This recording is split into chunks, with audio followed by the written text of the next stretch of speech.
आप जानते हैं कि कोसी नदी जो कभी लगभग 225 किलोमीटर तक फैली हुई थी, अब घटकर मात्र 41 किलोमीटर रह गई है।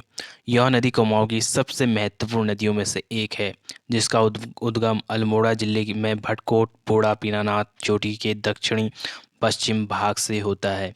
यह अल्मोड़ा नैनीताल से होकर गुजरती है और अंत में उत्तर प्रदेश में रामगंगा नदी से मिलने से पहले कुमाऊं क्षेत्र में कई घाटियों को आकार देती है। एक अध्ययन के आधार पर कोसी नदी का न्यूनतम वार्षिक जल प्रवाह 1992 में 790 लीटर प्रति सेकंड था, जो साल दर साल घटते घटते 2016 में मात्र 50 लीटर प्रति सेकंड रह गया है। कोसी धीरे धीरे अपना दम तोड़ रही है। एक समय था जब पत्थरों का एक समय था यह पत्थरों के लगभग 2000 टीलों का घर था। आज मुश्किल से 150 बचे हैं।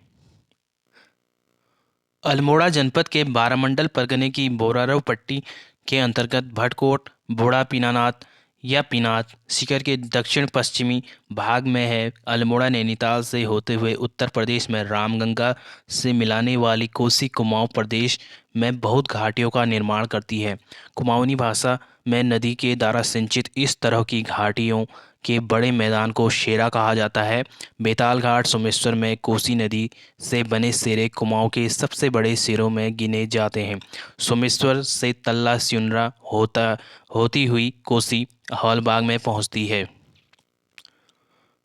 लोक मान्यताओं में कोसी को श्रापित नदी माना जाता है, या यूँ कहते हैं कि इसको फटकार दिया गया था। तो कहा जाता है कि कोसी समेत रामगंगा सरयू भागीरथी काली गौरी यमुना नदियाँ कुल 7 बहनें थीं। सभी बहनों में कोसी कुछ गुस्सैल मिजाज की थी। एक बार सातों बहनों में एक साथ चलने की बात हुई।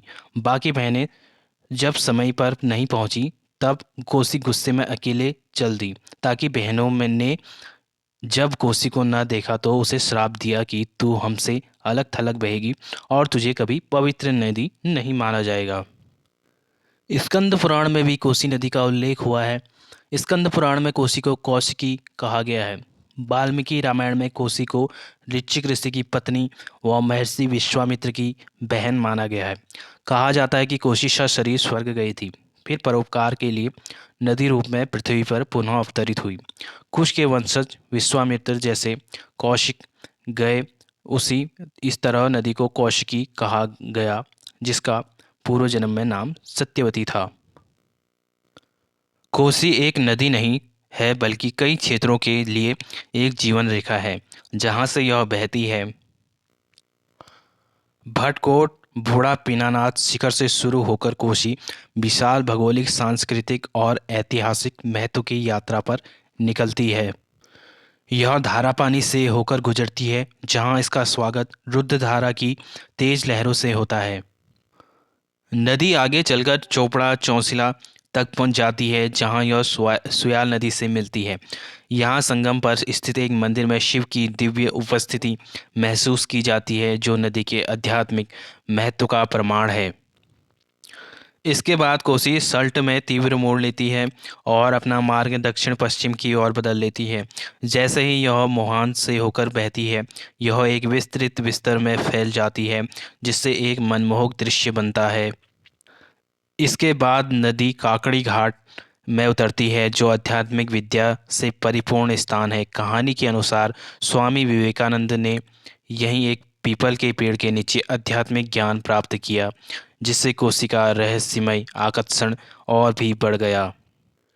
नदी अपनी यात्रा जारी रखती है, खैरना में दक्षिण पश्चिम की ओर झुकती है और गर्म पानी और कैंची धाम से होकर गुजरती है। यहाँ नदी के किनारे प्राचीन गांव हैं, जो सदियों से कोसी द्वारा देखे गए समृद्ध इतिहास का प्रतीक है। जैसे ही कोसी ढिकुली पहुँचती है, यह मैदानी इलाके में प्रवेश करती है, जहाँ यह जिम कार्बेट पार्क के मध्य में से बहती हुई जीवन का पोषण करती रहती है। कोसी सिर्फ एक भौगोलिक आश्चर्य नहीं, बल्कि जिन क्षेत्रों से होकर यह बहती है उनके लिए एक महत्वपूर्ण जीवन रेखा है। अपने घटते आकार और जल प्रवाह के बावजूद यह जीवन को बनाए रखता है, मिट्टी को समृद्ध करता है और लोगों और वन्य जीवों के लिए पानी का स्रोत प्रदान करता है। कोसी नदी एक भौगोलिक आश्चर्य, एक पौराणिक इकाई और कई लोगों के लिए एक जीवन रेखा है जो कम होने के बावजूद बहती रहती है और अपने साथ उन लोगों की कहानियों को और जीवन को ले जाती है जिन्हें यह छूती है।